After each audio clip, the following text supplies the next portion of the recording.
जय माता दी भक्तों, कैसे हैं आप सब? आई होप कि आप सब बहुत अच्छे होंगे। तो आज की कथा है नवशक्ति का दूसरा स्वरूप ब्रह्मचारिणी देवी की।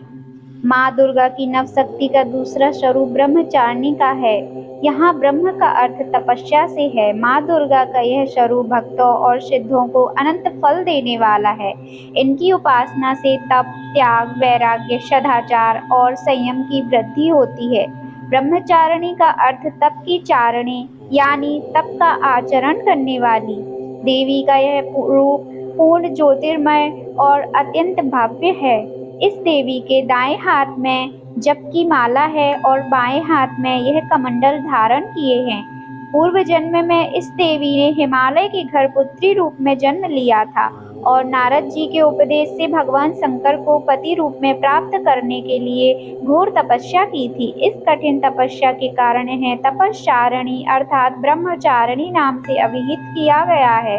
1000 वर्ष तक इन्होंने केवल फल फूल खाकर बिताए और 100 वर्षों तक केवल जमीन पर रहकर शाक पर निर्वाह किया। कुछ दिनों तक कठिन उपवास रखे और खुले आकाश के नीचे वर्षा और धूप के घोर कष्ट सहे। 3000 वर्षों तक टूटे हुए बिल्व पत्र खाए और भगवान शंकर की आराधना करती रहीं। इसके बाद तो उन्होंने सूखे बिल्वपत्र खाना भी छोड़ दिए। कई हजार वर्षों तक निर्जल और निराहार रहकर तपस्या करती रहीं। पत्तों को खाना छोड़ देने के कारण ही इनका नाम अपर्णा नाम पड़ गया। कठिन तपस्या के कारण देवी का शरीर एकदम क्षीण हो गया।